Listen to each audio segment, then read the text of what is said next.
Greenland selama ini terlihat seperti tempat yang jauh, dingin, dan sepi. Tapi di 2026, Greenland berubah jadi salah satu titik paling sensitif di dunia.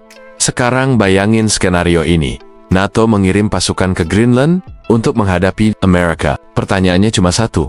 Kalau konflik benar-benar terjadi, siapa yang menang untuk mendapatkan Greenland? Di video ini, aku bakal bahas top 9 faktor penentu dengan cara yang gampang dimengerti. Dan nomor 1, itu justru yang paling bikin merinding. Karena pemenangnya mungkin bukan yang kamu kira. Kalau kamu suka geopolitik, versi simple, tapi ngena, klik like dulu, dan tulis komentar.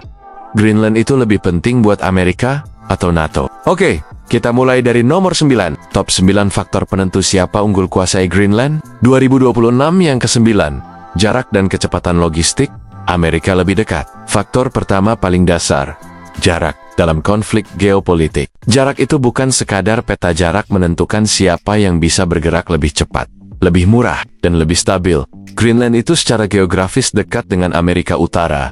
Amerika punya keunggulan, mengirim suplai lebih cepat, rotasi pasukan lebih mudah, operasi udara lebih efisien, biaya operasional lebih rendah. Kalau permainan ini soal siapa paling cepat pegang kendali, Amerika unggul duluan. Keunggulan Amerika yang ke-8, infrastruktur pertahanan, Amerika sudah punya pijakan. Faktor kedua, pijakan awal. Di geopolitik, pihak yang sudah punya sistem, jaringan, dan rutinitas operasi biasanya tidak mulai dari nol. Amerika sejak lama punya kepentingan pertahanan di area Greenland untuk pengawasan. Utara, Amerika bisa respon lebih cepat saat krisis, punya jalur koordinasi lebih siap, lebih mudah mengubah status pengawasan. Jadi pengamanan ini mirip kayak game strategi yang sudah punya base, lebih mudah expand. Keunggulan Amerika yang ke-7, legalitas dan kedaulatan. Greenland milik Denmark. Nah, sekarang kita masuk faktor yang sering bikin orang salah paham, aspek hukum dan kedaulatan. Greenland adalah bagian dari kerajaan Denmark. Walau punya otonomi, Denmark adalah anggota NATO. NATO punya kartu kuat, berupa legitimasi internasional, dukungan hukum global, narasi resmi, bahwa Greenland berada dalam wilayah sekutu NATO. Artinya, kalau situasi memanas, NATO bisa bilang, ini wilayah kami secara hukum di era modern. Legalitas itu penting, karena perang narasi bisa lebih kuat dari perang senjata. Keunggulan NATO Denmark. Yang ke-6, politik lokal Greenland. Kunci sebenarnya ada di orang Greenland. Faktor ke-6, ini paling sering dilupakan. Padahal paling menentukan, politik lokal. Greenland punya pemerintahan sendiri, punya kepentingan ekonomi, identitas, dan masa depan sendiri. Pihak yang memaksakan kontrol bisa menghadapi penolakan politik, krisis kepercayaan, bahkan instabilitas jangka panjang dalam geopolitik modern. Menguasai wilayah itu bukan cuma soal hadir fisik, tapi soal diterima atau tidak. Jadi pemenangnya bisa jadi bukan Amerika atau NATO, tapi siapa yang bisa mengunci dukungan Greenland. Keunggulan pihak yang menang diplomasi. Yang ke-5, kontrol laut dan udara Atlantik Utara, permainan pagar keamanan. Faktor ke-5, Greenland berdiri di jalur strategis Atlantik Utara. Yang paling penting bukan cuma pulau itu sendiri, tapi wilayah sekitarnya. Atlantik Utara adalah jalur vital perdagangan dan militer. Siapa yang lebih kuat mengatur patroli laut, pengawasan udara, pengawalan jalur logistik, maka dialah yang punya kendali praktis. Di sini, NATO bisa kuat karena jaringan Eropa tambah Kanada, tapi Amerika juga kuat karena kemampuan proyeksi kekuatan global.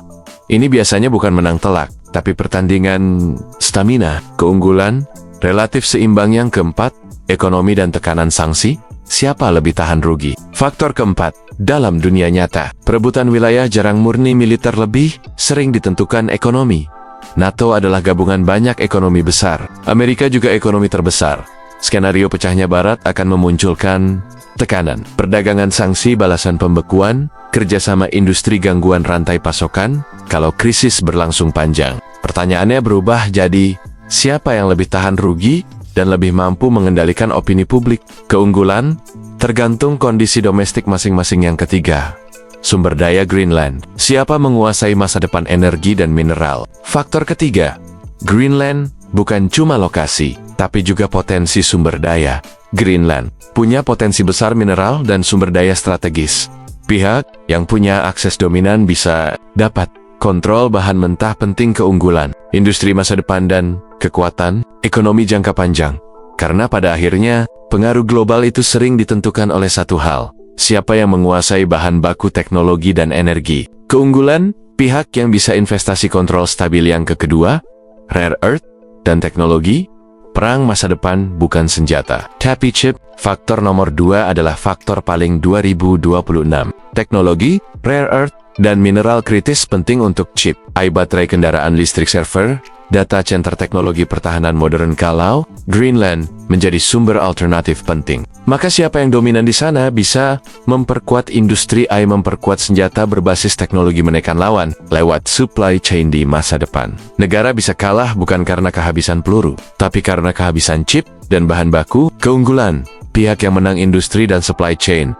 Dan nomor satu ini yang paling mengerikan. Karena bukan soal siapa menang, tapi siapa yang menikmati kekacauan. Yang kesatu, kesimpulan faktor teratas. Pecahnya Barat, hadiah terbesar buat pihak luar. Dan nomor satu, faktor paling mengerikan dari semua skenario ini adalah kalau NATO dan Amerika pecah, maka pemenang terbesar belum tentu NATO atau Amerika, tapi pihak luar yang selama ini menunggu kesempatan. Ketika kekuatan besar berantem, fokus mereka terpecah. Pihak ketiga bisa masuk lewat ekonomi menguatkan. Pengaruh di Arktik mengambil jalur dagang baru memanfaatkan celah diplomasi dalam strategi global. Ini disebut ketika dua raja bertarung. Pihak ketiga memungut mahkota. Pemenang diam-diam. Pihak luar yang paling siap memanfaatkan kekosongan. Jadi, siapa yang menang rebut Greenland? Kalau bicara kontrol cepat dan logistik, Amerika lebih unggul. Kalau bicara legalitas dan dukungan aliansi, NATO punya alasan politik yang lebih kuat. Tapi kunci sebenarnya ada pada Greenland sendiri. Siapa yang bisa mengunci kerjasama lokal dan stabilitas? Dan kesimpulan paling tajamnya adalah ini, kalau Barat sampai pecah karena Greenland, maka dunia tidak melihat itu sebagai kemenangan. Itu adalah tanda bahwa peta kekuasaan global sedang berubah total. Tulis komentar, kamu tim Amerika unggul atau NATO unggul? Like, subscribe, dan share. Sampai ketemu di video berikutnya.